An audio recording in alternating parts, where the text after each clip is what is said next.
que es el mes del cáncer de mama, de prevención, de sensibilización sobre el cáncer de mama, que se celebra, bueno, pues a nivel mundial, cada mes de octubre, y de esa manera se procura un poco contribuir al aumento de la detención a tiempo, que es donde está la clave, según los expertos, y por supuesto, a partir de estadísticas que se manejan respecto al cáncer de mama. Por ejemplo, la Organización Panamericana de la Salud habla que el cáncer de mama es el tipo de cáncer más común y es la segunda causa de muerte por cáncer en las mujeres, eso en las Américas. En el caso de República Dominicana, de acuerdo con el Ministerio de Salud, el 35% de los tumores malignos diagnosticados con cáncer de mama y el 70% de las dominicanas detectadas empiezan a recibir tratamiento cuando ya es muy tarde, cuando ya el cáncer,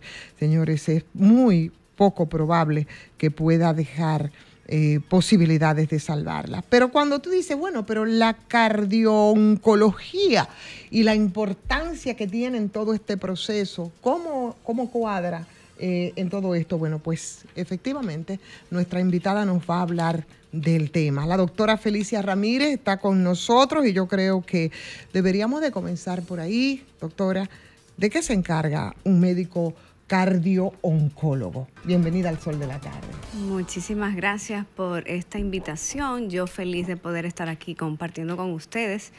Y realmente la cardio-oncología surge precisamente de una necesidad muy importante en las pacientes en todo paciente que sea oncológico.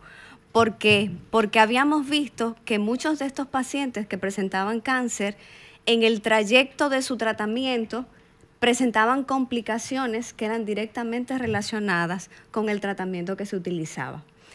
Como mencionamos el cáncer de mama, alusión a este mes, el mes rosa, en donde se trata de concientizar sobre todo de lo que es detección temprana, veíamos sobre todo que en este grupo de pacientes que presentaban cáncer de mama, estas pacientes presentaban una cardiotoxicidad, es decir, presentaban complicaciones cardiovasculares que estaban relacionadas directamente con el tratamiento que tenían que implementar en este tipo de pacientes. A alusión a eso, se comienza entonces a hablar de lo que es cardio-oncología en las diferentes áreas, no solamente en cáncer de mama, sino en todos los tipos de cáncer.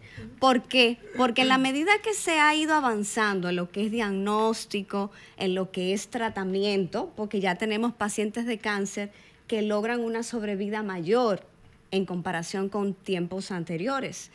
Pero en la medida que hemos logrado eso, también se ha podido ver que tenemos pacientes que alcanzan edades más avanzadas, que presentan comorbilidades y que asociado a eso presentan complicaciones de diferentes índoles. Pero en el caso de cardiología, presentan complicaciones graves que a veces llevan al paciente incluso a la muerte. Entonces, de ahí surge la necesidad de esta subespecialidad que es la cardio-oncología. O sea, es el papel que juega el cardiólogo en el seguimiento del paciente oncológico, en el abordaje de aquellas complicaciones que están relacionadas con el tratamiento. O sea, los pacientes, por ejemplo, que reciben medicamentos para el tema del cáncer, ¿afecta al corazón? ¿Cómo lo afecta?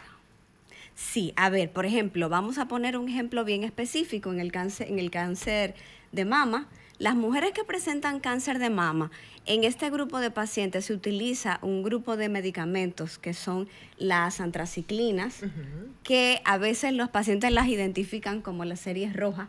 Este grupo de medicamentos que son antibióticos intercalantes de ADN, vamos a ver que presentan una alta incidencia de toxicidad cardiovascular. Y una de las complicaciones más graves es precisamente la disfunción del ventrículo izquierdo. Es decir, son pacientes que pueden llegar a tener una falla cardíaca, que pueden caer en insuficiencia cardíaca. Muchas de ellas no logran alcanzar dosis terapéuticas que permitan una remisión completa de la enfermedad precisamente por una complicación cardiovascular. Pero no solamente eso, o sea, no solamente disfunción cardíaca, no insuficiencia cardíaca, también presentan arritmias ventriculares que pueden ser graves y que a veces el paciente tú no logras sacarlo de una situación de una arritmia ventricular grave que no se pueda abordar a tiempo. O pueden presentar miocarditis o pericarditis asociadas incluso a la misma radioterapia. O sea, son muchas las alteraciones cardiovasculares que se presentan en este grupo de pacientes. Doctora, ¿en qué momento es recomendable la intervención del tipo de especialidad que usted hace de cardio-oncología al momento, digamos, de trabajar con un paciente que va a ser o que está siendo sometido a un tratamiento de carácter oncológico? Hacerlo de manera preventiva, por ejemplo, un diagnóstico que permita, bueno, preventivamente, tómate esto para que neutralicemos el efecto secundario de aquel medicamento, y me imagino que habrá una coordinación con el oncólogo, pues prácticamente de uno a uno. Claro, a ver, eso es lo bueno que tiene ahora el abordaje del paciente oncológico, que el abordaje es un abordaje multidisciplinario, en donde trabajamos conjuntamente oncólogos, hematólogos, radiooncólogos. Entonces, de manera automática, el paciente tiene ya un diagnóstico por oncología que requiere de un tratamiento con quimioterapia. El oncólogo remite a ese paciente con el cardiólogo. Y ese cardiólogo se encarga de hacer una evaluación cardiovascular inicial, en donde nosotros evaluamos al paciente, evaluamos qué riesgo tiene ese paciente para desarrollar una toxicidad cardiovascular, y podemos alertar al oncólogo sobre las medidas, o sea, sobre qué medicamentos podemos utilizar o no basado en el riesgo cardiovascular de ese paciente, y sobre el seguimiento, cómo debemos seguirlo. Es decir, la paciente tiene un cáncer de mama que se diagnosticó, el cardiólogo hace una evaluación inicial y le dice al oncólogo, esa paciente tiene un riesgo cardiovascular bajo, intermedio o alto. El oncólogo puede organizar una estrategia de tratamiento. Eso es preventivo. Válido. El oncólogo puede organizar una estrategia de tratamiento basado en ese riesgo. ¿Por qué? Porque lo que queremos son pacientes que alcancen, o sea, un tratamiento completo con una remisión completa de la enfermedad, pero que no nos quede con una secuela cardiovascular, o sea, a largo plazo. Y en el caso de los pacientes, entonces, ¿cómo ellos pueden, o sea, ya es el paciente que está haciendo su vida cotidiana, ¿cómo puede cuidarse? Que está además recibiendo el tratamiento que se da después del cáncer, en lo que se produce la remisión. ¿Cuál es la parte que tiene que aportar el paciente? A ver, la orientación siempre, cáncer y enfermedades cardiovasculares tienen muchos factores de riesgos en común, que nosotros los trabajamos desde un inicio. ¿Por qué? Porque se ha visto que, por ejemplo, el abordaje adecuado de la obesidad, de una alimentación adecuada, de evitar el tabaquismo, de evitar el consumo excesivo de alcohol, siempre va a ser beneficioso tanto en un paciente oncológico como en un paciente cardiovascular, porque hay factores que se imbrican y por lo tanto van a ser siempre de beneficio cuando los tratamos de mantener bajo control. Pero en este grupo de pacientes es muy importante tener en control sobre todo las enfermedades que tengan de base. Si es un paciente que sea hipertenso, o si es un paciente que es diabético, o si es un paciente que tiene dislipidemia, o sea, tiene cifras de colesterol elevadas o cifras de triglicéridos elevadas, son pacientes que deben tratar de mantener un estilo de vida que les ayude en ese sentido. O sea, una dieta adecuada, ejercicio físico y un seguimiento por el cardiólogo o un internista también puede ser, que pueda detectar paso a paso cosas que se puedan presentar en el camino. O sea, que el seguimiento no es solamente durante el tratamiento, sino después que ya culmina el tratamiento oncológico. Sí, doctora, siempre se habla de consumo excesivo de alcohol.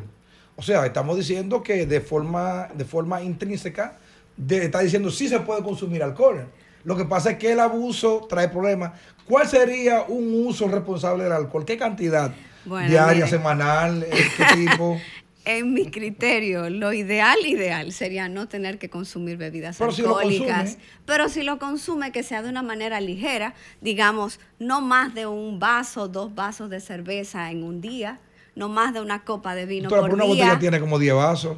de cerveza. Ahí está el detalle. Entonces, por eso a Y después veces que la sabe que gente... bebe. Y después que sabe que debe ser. Entonces, a veces la gente ajusta eso en base a sus necesidades y sociedad a sus alcohólica. costumbres. Por ejemplo, la gente de Europa y de Italia están acostumbrados a tomar vino con las comidas y lo hacen de manera todos los días. Bien, pero el detalle está en la cantidad que usted consume en la semana o en el mes. Y la gran cantidad, ahora mismo vemos muchos jóvenes que, bueno, que antes era impensable. Ver un infarto era normal, principalmente a los 60, 70 años, pero ya vemos que es tanta la cantidad en personas ya adultos mayores, como también jóvenes de 30 hasta 50 años. ¿Qué está pasando? Lo que pasa es que el estilo de vida nuestro no nos está ayudando. Hemos visto que, por ejemplo, la población cada vez se torna más sedentaria, caminamos menos. Bien, nos acomodamos más a que tenemos el carro y ya no hay que caminar tanto. A veces la misma costumbre que tenemos en cuanto a lo que es la alimentación, porque tenemos costumbres que son más bien adquiridas por las familias. Culturales, válido. Y entonces cada vez incorporamos más carbohidratos, más azúcares, Más sazón. comidas chatarras, grasas saturadas. Entonces, cuando vemos eso, ¿qué sucede? Que tenemos personas que son jóvenes, pero que tienen un mayor índice de obesidad, que tienen elevado triglicéridos, colesterol, que no te hacen ejercicio y todos... Ejercicio, doctora, discúlpeme, en estos días, hace unos meses se murió un atleta del béisbol de Grandes Ligas, precisamente haciendo ejercicio, el día que salió del ejercicio. Hemos visto varios casos de gente que son recurrentemente, que se ejercitan y mueren de infarto. Pero lo que pasa es que la causa de infarto no solamente es aterosclerótica. Eso hay que aclararlo. Explique eso. Sí, a ver, el infarto puede estar causado por diferentes causas. La número 1 es la aterosclerosis. ¿Qué es eso? Que son placas de ateromas que se forman en las coronarias, generalmente compuestas de calcio, compuestas de colesterol. ¿Cómo se forman? Se forman, a ver. ¿Por qué? Ahí voy. Los vasos, usted sabe que las arterias, en este caso las coronarias, son las que irrigan el músculo cardíaco. Son las que llevan oxígeno, llevan glucosa al músculo cardíaco, ¿no es cierto? Entonces, esos vasos, en la medida que el tiempo va pasando, esos vasos tienden en la pared, que es la íntima, que es la pared más que hace contacto con la sangre, permite a veces que elementos que vienen viajando a través de la sangre se vayan adosando a las paredes. Y en la medida que se van adosando, van creando placas. ¿Qué pasa? Si usted es una persona que maneja altos niveles de colesterol, en el caso de la aterosclerosis, pues esas placas van aumentando de tamaño y luego entonces van a crear una obstrucción. Ahí mismo, escúchame, Federico. ¿Y cómo se maneja eso? ¿Cómo evitar eso entonces? Lo evitamos con una alimentación saludable, lo evitamos haciendo ejercicio físico, lo evitamos haciendo detección de niveles de presión y niveles de glicemia y niveles de colesterol. Todo eso lo evitamos para hacer una intervención temprana. Doctora, en el caso de cardiología oncológica, cuando uno se encuentra o si se ha encontrado con un paciente que por determinada coyuntura, circunstancia, por temas genéticos o de cómo ha llevado su vida, no aguanta el tratamiento desde el punto de vista cardiológico, ¿qué se hace en esos casos? Porque ¿cuál es el mal menor? Tú tienes un paciente que tiene un cáncer que hay que darle la radio, la quimio, lo que toca, pero eso le va a generar un problema que quizá el problema le quita el cáncer, pero luego lo mata al corazón. ¿Cómo se maneja eso? Ahí está el detalle. Nunca se va a poner un tratamiento que haga más daño que beneficios. Eso es, algo básico en medicina. Entonces, la conciliación que se hace entre cardiología y oncología en ese tipo de pacientes es que tratamos entonces de utilizar fármacos que sean lo más noble posible. Noble desde el punto de vista cardiovascular.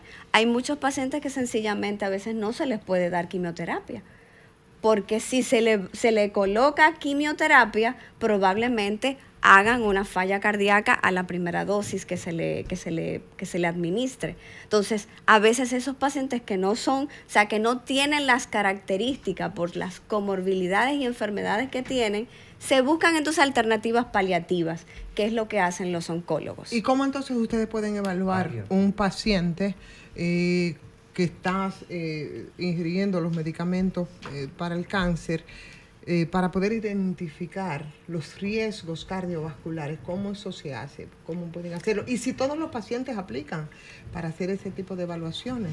Claro, mire, inicialmente en lo que es la evaluación cardiovascular inicial que hacemos en este tipo de pacientes, se hace una serie de análisis. Se hace generalmente un ecocardiograma, un electrocardiograma y se hacen lo que son los marcadores cardíacos, que sobre todo utilizamos lo que son las troponinas T y el NT-proBNP. Sí, adelante. Además, estos son los parámetros básicos, basado en esa analítica, en los hallazgos electrocardiográficos y en los hallazgos de un ecocardiograma, que lo ideal fuera un ecocardiograma con strain, nos permite evaluar el riesgo inicial y luego para ya tenerlo como base para el seguimiento y poder detectar tempranamente si existe una cardiotoxicidad asociada a la quimioterapia. Brevemente, doctora, me llama la atención, si existe el dato. ¿Hay cáncer de mama infantil? Es menos frecuente. ¿Pero lo hay? Yo no tengo la información exacta como para dársela porque no soy oncóloga, pero en lo que uno ha podido ver, es muy escaso ver un cáncer infantil en mama, porque el tejido mamario se desarrolla más tardíamente. Entonces, normalmente cuando es mama per se, ya es una mama que se ha desarrollado. Es menos frecuente en hombres y en niños que yo tenga el dato, creo que no. Doctora, hay corrientes de pensamiento, principalmente con el tema del cáncer. Muchos que dicen que, bueno, inclusive doctores, estos doctores tiktokers, youtubers, que ahora, bueno, es la palabra, que participan mucho de las redes sociales, muchos de ellos dicen que prefieren algún tipo de alternativa paliativa, como muy bien decía usted, aunque no sé a qué se refería, que si hay un cáncer prefieren combatirlo con tratamientos naturales y no con quimio porque le mata las células buenas y las células malas. ¿Qué tan mito o realidad? ¿Qué tan mito o realidad puede ser todo esto? Gracias. No, es que, a ver, la quimioterapia sin lugar a dudas tiene muchos efectos secundarios a nivel sistémico, porque a pesar de que se ha avanzado en los diferentes tratamientos que se hacen, pero no es tan específica, o sea, no se ha logrado que el enfoque vaya solamente a la célula tumoral. Por eso hay tantos efectos secundarios en los diferentes sistemas. Pero si usted tiene un cáncer y piensa que con tratamientos naturales va a lograr que ese cáncer se cure, es un concepto totalmente errado. Bien. Pero en esa misma línea, por ejemplo, quería preguntarles, porque se ha dicho, sí es cierto que los pacientes que padecen cáncer de mama son los que reciben tratamientos más agresivos en términos de los efectos y que mueren más rápido también. Que pueden dañar el funcionamiento del corazón, doctora, usted como cardióloga. Sí. ¿Es el caso de los cánceres de mama? El cáncer de mama, sí. Porque ¿qué pasa? Que en cáncer de mama, una de las líneas de tratamiento son las antraciclinas, como yo les mencionaba. Y entonces estos fármacos son muy agresivos desde el punto de vista cardiovascular. ¿Qué son las antraciclinas? Les había mencionado que en el caso de las antraciclinas son antibióticos intercalantes de ADN que se utilizan como primera línea en pacientes de cáncer de mama. Okay. Hay otros fármacos más, pero en el caso de ella en específica, favorecen a falla cardíaca, o sea, insuficiencia cardíaca, favorecen a arritmias, favorecen a miocarditis y a un sinnúmero de alteraciones desde el punto de vista de la estructura cardiovascular, que entonces por eso se consideran que son altamente cardiotóxicas. Y para identificar entonces ese tipo de situaciones cuando se dan, cuando el paciente recibe la quimioterapia, ¿cómo un cardiólogo puede prevenir, tratarla y cómo poder, sobre todo, cómo identificarla cuando ya se ha provocado ese daño? A ver, lo primero que hacemos en estos pacientes es tratar de identificarlo tempranamente. o sea, antes de que suceda. La idea de la cardiooncología, precisamente sus objetivos están enfocados en que el paciente no te llegue a hacer la insuficiencia cardíaca, sino que tú puedas detectarla antes para poder tomar las conductas de cardioprotección y poder advertir al oncólogo. ¿Cómo se manifiestan? A ver, las principales manifestaciones en el caso de la falla cardíaca es que el paciente comienza a sentir falta de aire, que en este caso es disnea, puede sentir cansancio fácil, puede sentir palpitaciones, puede sentir dolor incluso a nivel del tórax, dolor torácico. Son síntomas muy variables, pero estos son los más principales. Puede aparecer edema en miembros inferiores, que ya cuando aparece, pues porque ya están más avanzados en este caso, desde el punto de vista de los síntomas de falla. Entonces, lo que tratamos es de identificarla antes de que los síntomas realmente aparezcan, mediante un electrocardiograma, un ecocardiograma y los biomarcadores cardíacos. Los cardiooncólogos están haciendo un trabajo de prevención. Tengo entendido que ustedes tienen el Consejo de Cardiooncología, Sodiocardio, en el país. ¿Qué hacen? ¿Trabajan en la prevención, qué sé yo, en algunos casos? ¿Qué está haciendo? A ver, el Consejo de Cardiooncología, que en este caso está presidido por la doctora Aguasanta, bajo la presidenta nuestra, que es la doctora Noemí Cueto, pues ya está representado por diferentes cardioncólogos que están insertados en los diferentes hospitales. ¿Qué se hace específicamente a oncología? Entonces, lo que nosotros hacemos no solamente en la parte de prevención, si por eso precisamente en este mes tratamos de hacer eco en lo que es concientización de detección temprana de cáncer de mama, sino más bien trabajamos como equipo de apoyo a los oncólogos y a los hematólogos, para que aquellos pacientes que tienen cáncer puedan lograr tratamientos completos y puedan lograr pues una cura de la enfermedad sin tener afecciones cardiovasculares que lo puedan llevar a la muerte en el camino. O sea, en el camino de ese manejo, en el camino de ese tratamiento. Estamos hablando porque este es el mes del cáncer, de prevención del cáncer de mama, pero Correcto. eso aplica para todo tipo de cáncer, la cardiooncología. Válido, así es. Bueno. Es el papel del cardiólogo como trabajo multidisciplinario que se hace en el paciente oncológico. Sí, doctora, bueno, estamos hablando de cardiooncología, pero ya al final ya de esta conversación con usted, gratamente y muy ilustrativa, nos gustaría entonces para todas nuestras oyentes que nos escuchan, un mensaje ya al final de este mes en términos de la prevención, de cuestiones puntuales que las mujeres deben saber, también hombres, pero mayoritariamente mujeres, para prevenir el cáncer de mama. Claro que sí. Decirle a todas las mujeres que es importante cuidarnos. Y cuidarnos implica autoexaminarnos, pero además de hacer el autoexamen de mama todos los meses, debemos acudir a un centro de asistencia donde se pueda realizar una sonografía de mama, una mamografía, porque a veces hay alteraciones en la mama que no podemos percibirla mediante el autoexamen. O sea, no es suficiente hacer el examen. Es necesario acudir a hacerse su examen con alguien que esté calificado con una sonografía o una mamografía. Y cuidarnos implica también alimentarnos de manera adecuada. O sea, alimentarnos de manera adecuada significa disminuir los azúcares, disminuir las grasas, disminuir los carbohidratos, mejorar en ese aspecto, hacer ejercicio físico, buscar alternativas que nos permitan disminuir los niveles de estrés, o sea, alternativas que nos permitan una convivencia familiar y social, que nos dé esa salud mental que a veces necesitamos.